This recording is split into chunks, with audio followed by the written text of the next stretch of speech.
It's late August in central Illinois. The air is heavy with summer heat, cicadas hum in the distance, and the Illinois River drifts in its slow, steady current. It's a river that has seen lifetimes of secrets, but in the summer of 2021, it would hold one that gripped the hearts of strangers across the country. This is the story of a young man who vanished into thin air, leaving behind questions that no one has yet answered. The image is grainy from a security camera, time-stamped. A tall young man, neatly dressed, steps into frame. The faint chime of a door rings out. His movements are calm, measured, deliberate. This is Jelani Day, a 25-year-old graduate student with a future that seemed unshakably bright. It will be the last confirmed footage of him alive.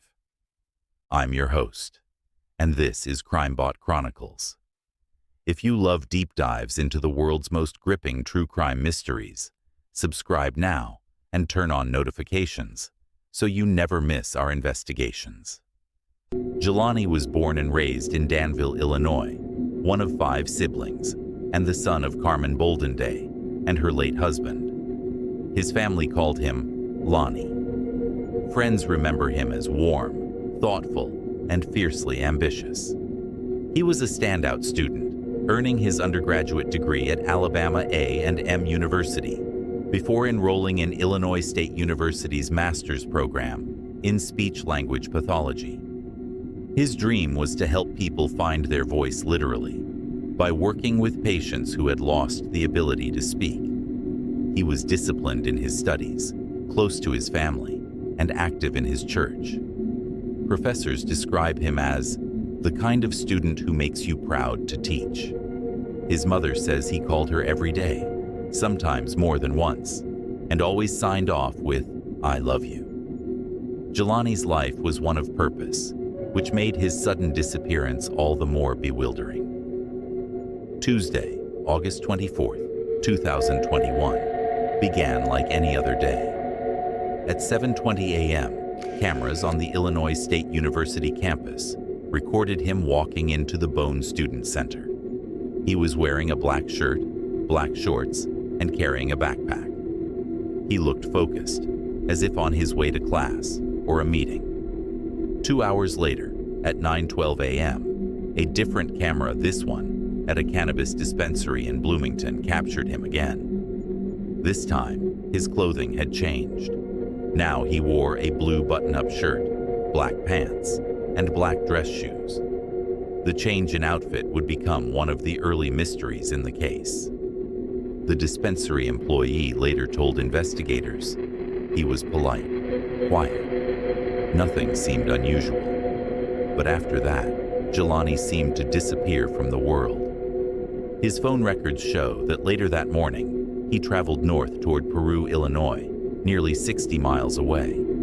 By early afternoon, his phone pinged for the last time. Then, silence. No more calls, no messages, no social media activity. For his family, the absence was immediate and alarming.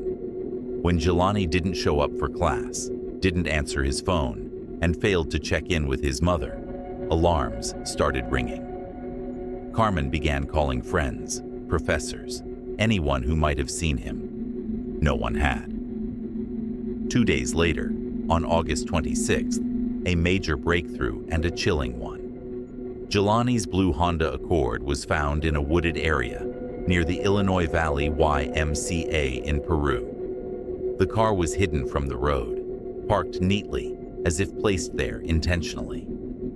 The driver's seat was pushed back farther than Jelani would normally position it, suggesting someone else might have been behind the wheel.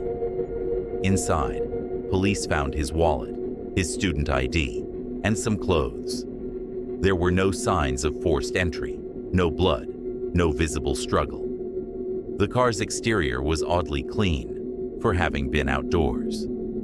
Detective Mark Green of Peru PD would later remark in an imagined conversation, "Scenes aren't this tidy by accident. Someone either wanted it found this way or didn't care enough to cover their tracks." The area where the car was located was close to a wooded trail that led toward the Illinois River.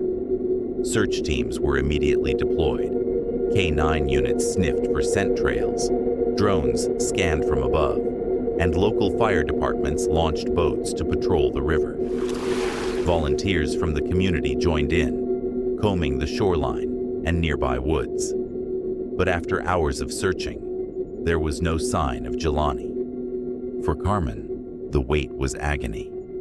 She held press conferences, handed out flyers, and pleaded with anyone who might have information to come forward. "My son is not the kind of person to just disappear," she told the media. "Something happened to him." On September 4th, hope turned to heartbreak. A boater spotted what appeared to be a human body along the south bank of the Illinois River, tangled in brush and partially submerged. Recovery teams moved quickly but carefully. The current was slow here, but the water was cold and murky. The body was recovered quietly. For 19 agonizing days, it remained officially unidentified. Finally, on September 23rd, dental records confirmed what the family had feared. It was Jelani Day. The LaSalle County coroner ruled the cause of death as drowning, but the manner of death was listed as undetermined.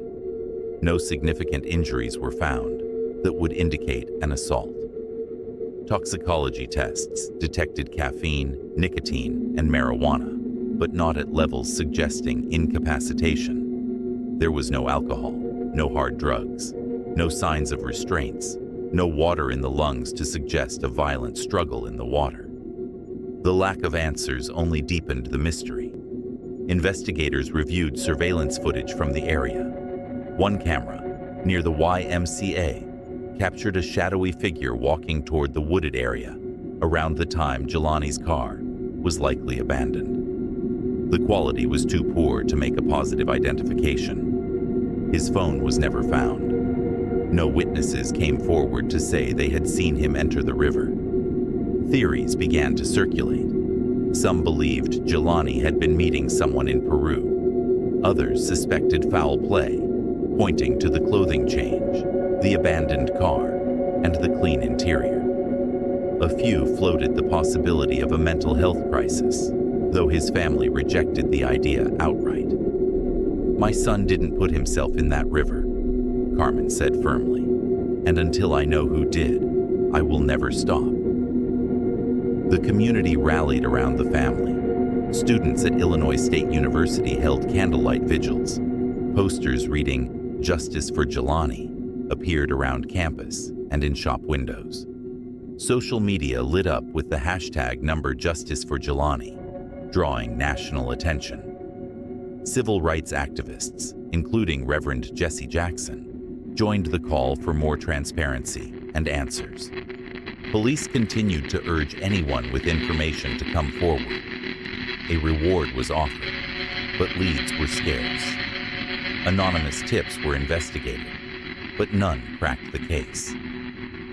Months later, in February 2022, the full autopsy report was released. It confirmed what was already known: no significant trauma, no evidence of restraint, no definitive signs of foul play, and no clear explanation for how Jelani ended up in the river.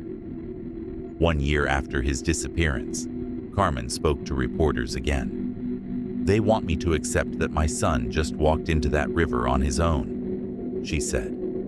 "I will never accept that. I know my child. Someone did this to him." Today, the case remains open. Law enforcement says they continue to review evidence and follow leads.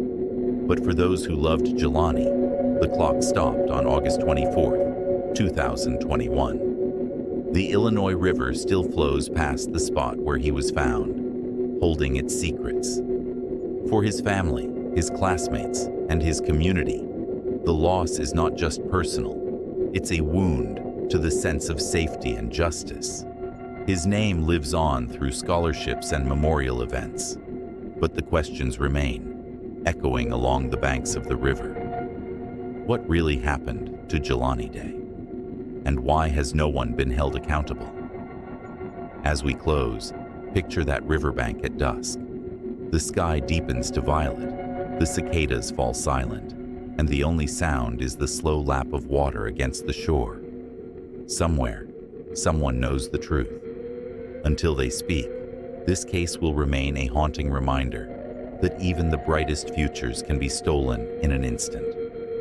This has been CRIMEBOT Chronicles.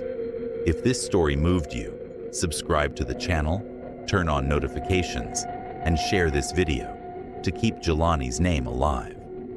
Drop your thoughts in the comments.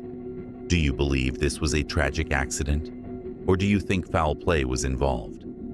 Every voice matters, because every unsolved case deserves answers.